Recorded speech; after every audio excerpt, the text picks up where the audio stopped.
তিনি আগুন থেকে নামলেন। ইব্রাহিম আলাইহিস সালাম দুনিয়া থেকে চলে যাওয়ার পরে ওনার ওই পোশাক ইসহাক আলাইহিস সালামকে দিলেন, ইসহাক আলাইহিস সালাম দিলেন ইয়াকুব আলাইহিস সালামকে, ইয়াকুব আলাইহিস সালাম দিলেন ইউসুফ আলাইহিস সালামকে। যেই দিন তিনাকে কুফে ফেলা হয় ওই ড্রেসটা জিবরাইল আমিন তার গায়ে পরিয়ে দেয়। কূপের ভিতরে পড়েছেন। যে কোনো ছেলে যদি কূপে পড়ে শরীর আহত হয় তো, কথা বলেন না কেন? এর আব্বা আহত হয়েছে। ইউসুফ শব্দের অর্থ কি? হ্যাঁ, অর্থ কি? আসাফ মানে দুঃখ। আসাফ মানে কি? দুঃখ, দুঃখ মিয়া। ইউসুফ আলাইহিস সালাম কূপে ফেলে দিলেন একদিকে, আরেকদিকে মিশরের সিংহাসনে বসলেন তিনি। আল্লাহু আকবার। বৈষম্য বিরোধী পোলাপানকে পিটায়, পিটিয়ে একটার ছাল উঠিয়ে দেয়। এখন ওই পিটা খায়া সে উপদেষ্টা হয়ে যায়। ঠিক না বা ঠিক? দুইটা বেশি কিল খাইছে, দুইটাই উপদেষ্টা হইছে। বাকিগুলি কয় আমরা কিলো খাই নাই, উপদেষ্টা হইতে পারি নাই। কিল আছে যেখানে বরকত আছে, সেখানে কিল নাই যেখানে বরকত নাই। তবে শুনেন ভাইয়েরা, জমিনে রক্ত ঝরবে যার, জমিন হবে তার। মুসলমানদের রক্ত ঝরেছে, অন্য কোন পান্ডাই জমিন নিতে পারবে না। সবচেয়ে বেশি রক্ত ঝরেছে কাদের? মুসলমানদের। হেফাজতের রক্ত আছে না নাই? 57 জন আমাদের জেনারেলের রক্ত আছে না নাই? কি জবাব দিবি?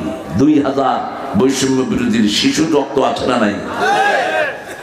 আর গুম আর খুন যেগুলো হয়েছে বাদি দিলাম, আয়নাঘর বাদি দিলাম। শত শত আয়না ঘরে আছে, শত শত। শুধু হাড্ডি আর মগজ ছাড়া কিচ্ছু পাওয়া যায় না। আমার আত্মীয়র ভিতরে 2 জনকে রাখা হয়েছে আয়না ঘরে। ব্যারিস্টার আরমান, তুমি ব্যারিস্টার নাকি? তুমি কি ব্যবসায়ী? পকেট রেডি করো। আজকে দিনে এক প্রধান অতিথি কয় আমার, কালকে রংপুরের বড় ব্যবসায়ী কয় আমাকে যে কি জন্য প্রধান অতিথি করেছে আমি কিচ্ছু বুঝি না। আমি বলে আপনার বুঝার দরকার নেই, পকেট দুইটা এখানে থুয়ে যান।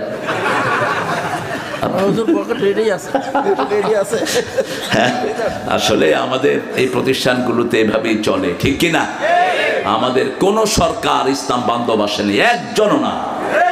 এই পর্যন্ত কোন সরকারি অনুদান কোন হেফজখানায় পড়ে নাই, কোন কবরস্থানে পড়ে নাই, ঠিক তবে ঠিক, কোন মসজিদে পড়ে নাই।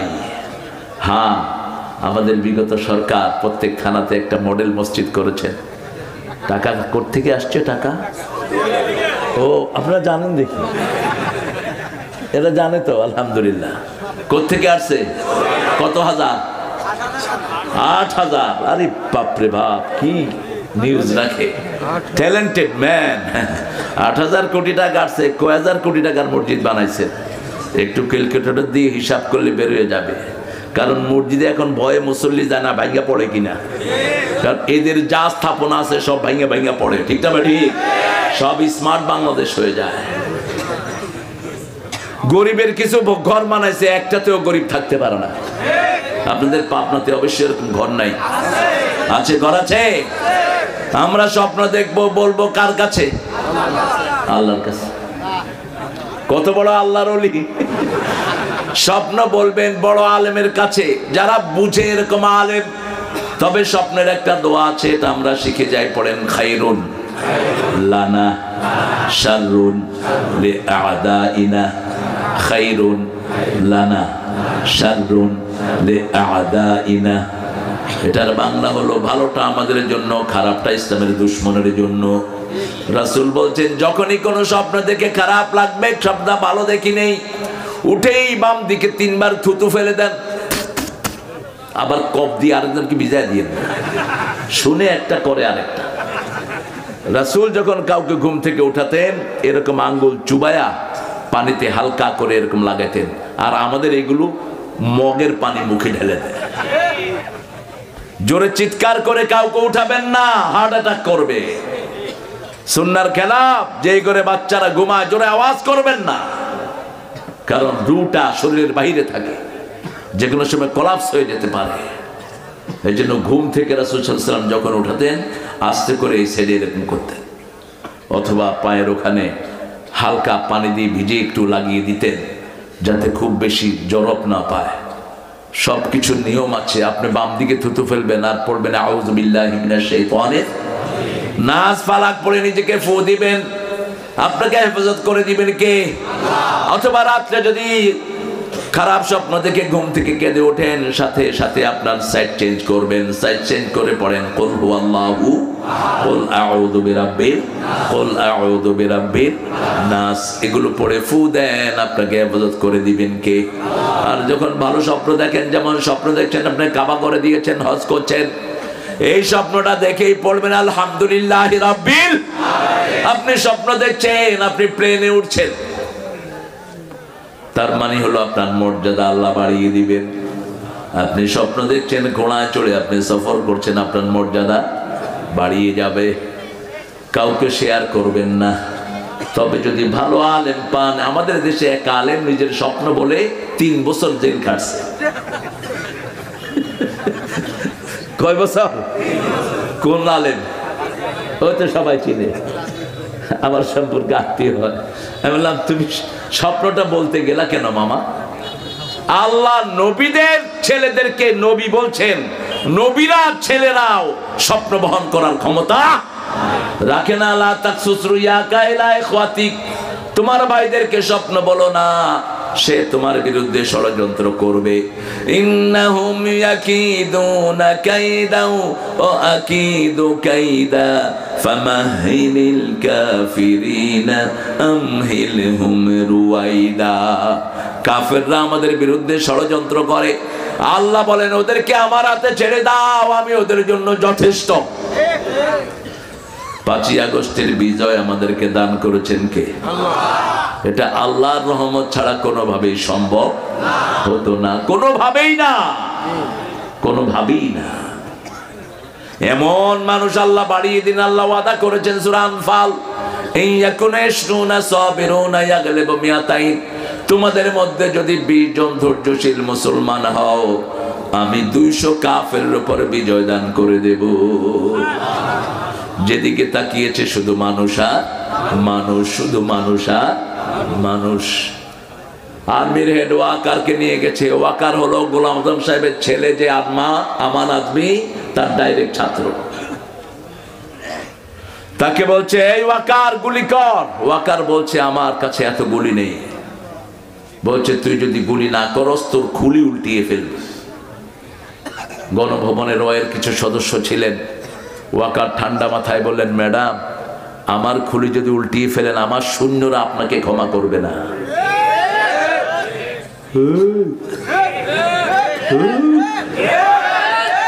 এগুলি কি সব ভুসি খেয়ে আছে? আওয়াজ দেন মিয়া, সিংহের মতো গর্জন করবেন। আমাদের আল্লাহ জীবন্ত, আমরাও জীবন্ত। ওদের ভগবান মরা, ওরাও মরা। ওদের দেবতাগুলো মরা, ওরা কি? আমাদের আল্লাহ হুয়াল হাইয়ুল কাইয়্যুম, চিরঞ্জীব, চিরস্থায়ী। লা তাখুযুহু সিনাতু, তার তন্দ্রাও নাই, নিদ্রাও। সেজন্য আল্লাহর ওলিরা কোথাও থাকলে আওয়াজ হবে কার? লা ইলাহা ইল্লাল্লাহ,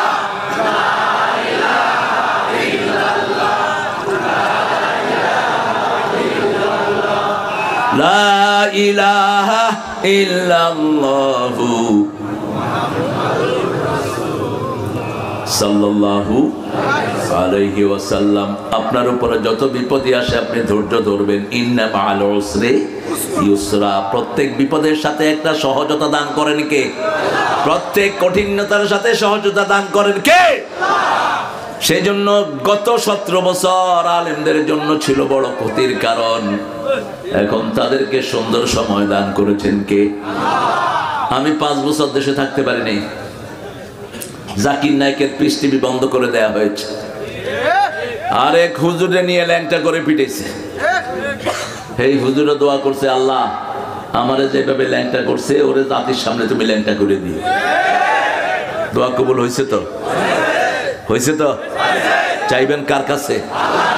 আমাদের আল্লাহ ছাড়া চাওয়ার কোনো জায়গা নাই। পাবনার লোকেরা বেশি আল্লাহ ভক্ত, এটা আমি খুব ভাঁড়ে হাড়ে বুঝি। কারণ মানুষ আমরা যাইলে একটু ধরতে চায়, একটু touch, physical touch, out of emotion. আমাদের বাংলাদেশের অধিকাংশ মানুষ আল্লাহকে বেশি ভালোবাসে, কারণ জুমার দিন কোনো মসজিদে জায়গা হয় না, ঠিক না ঠিক? সব মসজিদে মুসল্লি সেজদা করলেই খুশি হন কে? তবে এই সেজদা যদি স্থায়ী হয়ে যেত, বাংলাদেশের চেয়ে ধনী কোনো দেশ হতো না। এই সেজদা যদি আমরা নেতা দেখে আমাদের পচা বেনামাজি নেতাগুলো যদি বাদ দিতে পারতাম, আমার দেশের শান্তি কেউ নষ্ট করতে পারতো না। আমার দেশ নষ্ট করেছে অল্প কিছু বেনামাজি এবং মুশরিকেরা। মূর্তি বানায় যারা, মুশরিক হয় তারা। ওরা মুশরিকের গানও গায়, বহুত প্যার করতে হ্যাঁ তুমকো সনম, হে মূর্তি তোমারে খুব ভালোবাসি, কসম চাহে লে লো খুদা কি কসম, তোরে আল্লাহর কসম দিচ্ছি মূর্তি তোরে ভালোবাসি। এটা যদি কেউ বলে তার ঈমান থাকবে না। সাইয়েদনা মুহাম্মদ সাল্লাল্লাহু আলাইহি ওয়াসাল্লাম বলছেন, আমি যখন 9 বছরের কিশোর, আমাকে আমার চাচারা মূর্তির সামনে নিয়ে যাওয়ার জন্য রওনা হলেন, আমিও রওনা হলাম। মূর্তি চোখের সামনে আসার আগে বিশাল একটা চেহারা আমার সামনে আসলো, আমি অজ্ঞান হয়ে মাটিতে পড়ে গেলাম।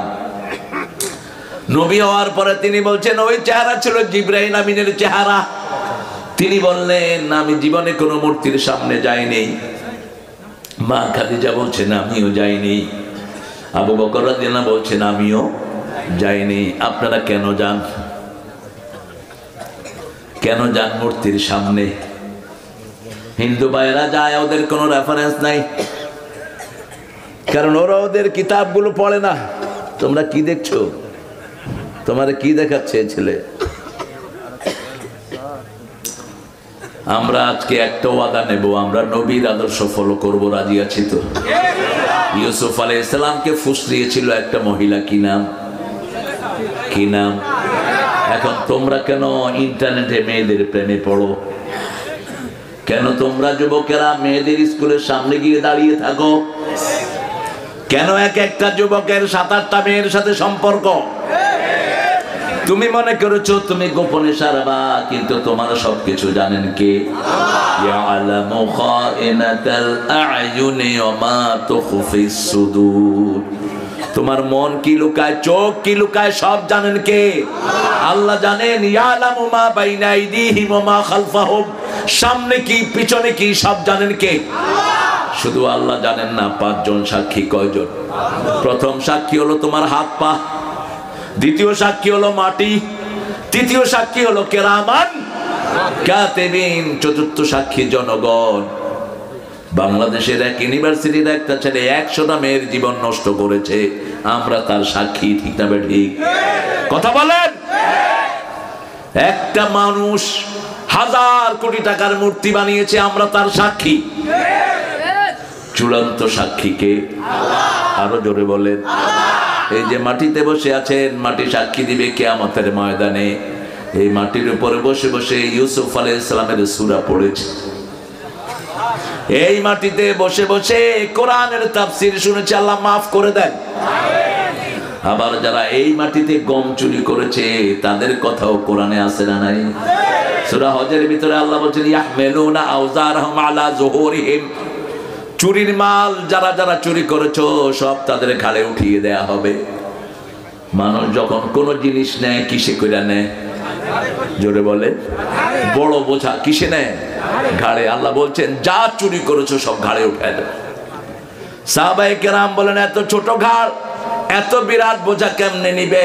আল্লাহর হাবিব বলেছেন, এক এক জাহান্নামীর ঘাড় উহুদ পাহাড়ের চেয়ে বেশি বড় হয়ে যাবে।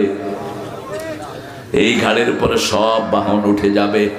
এই জন্য জনগণের সম্পদ যারা চুরি করেছে, একটা ইট রাস্তা থেকে সরিয়ে নিয়েছেন, 18 কোটি মানুষ মাফ না করলে আল্লাহ মাফ করবে না। 18 কোটি মানুষ কেমনে মাফ করবে? আজকে যে লোকটা মারা গেল তার থেকে তো আপনি মাফ চাইতেই পারলেন না, ঠিক কি না? আমাদের দরবেশ সাহেব 36,000 কোটি টাকা ব্যাংক থেকে লুট করেছেন। এখন এই ব্যাংকের টাকা সব জনগণের অধিকার আছে না নাই? 18 কোটি জনগণের অধিকার এই ব্যাংকের ভিতরে আল্লাহ দান করেছেন, কারণ এগুলো জনগণের টাকা।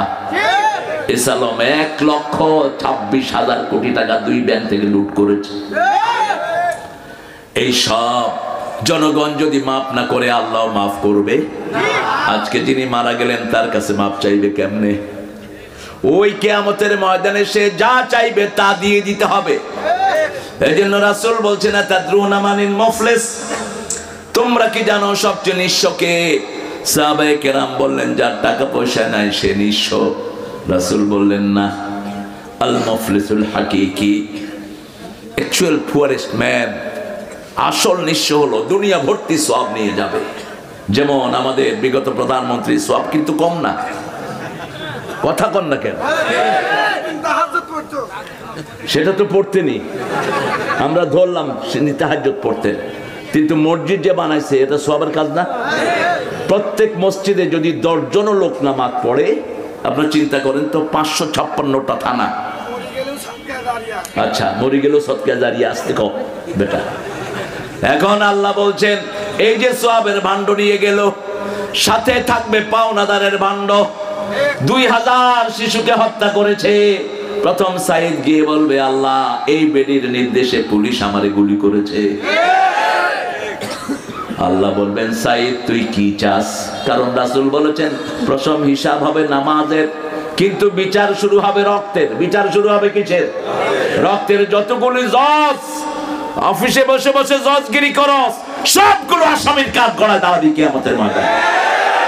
যারা কোরআন দিয়ে ফয়সালা করে না, ঠিক না ঠিক? আরেক শয়তান তো কয় আমি সাইদি সাহেবরে ফাঁসি দিয়েছি। হ্যাঁ, লজ্জাও নাই। আল্লাহ কিভাবে বেজ্জতি করেছে আমরা বলবো না, কারণ এত সাইদ বলবে আল্লাহ ওই যে মসজিদ বানাইছে এই সওয়াবগুলো আমারে দিয়ে দেন। সাইদের পরে মুগ্ধ এসে বলবে আল্লাহ পানি খাওয়াইতে গেছিলাম, আমারে জনমের পানি খাওয়াইয়া দিছে, আমি গিয়েছি পানি পানি, আমারে গুলি করে এরা দুনিয়া থেকে বিদায় করেছে। এখন আল্লাহ বলবেন মুগ্ধ তুমি কি চাও? মুগ্ধ বলবে ওই বেটির সব তাহাজ্জুদ আমারে দিয়ে দেন। এরপরে গিয়ে দাঁড়াবে একে একে দুধের শিশু আছে না নাই, মেয়েও আছে না নাই, দিতে দিতে তার সব সওয়াব শেষ, কিন্তু পাওনাদার শেষ হয়নি। আপনি যা চাইবেন তা দিতে হবে। এই জন্য দুনিয়াতে থাকতেই ভেজাল মিটিয়ে যান, হাতে পড়েন পায়ে পড়েন, তোর সম্পদ দিয়েছে আমারে মাফ কর, ও বউ তোর থেকে যৌতুক খেয়েছে মাফ কর আমারে। কিয়ামত বড় ভয়াবহ।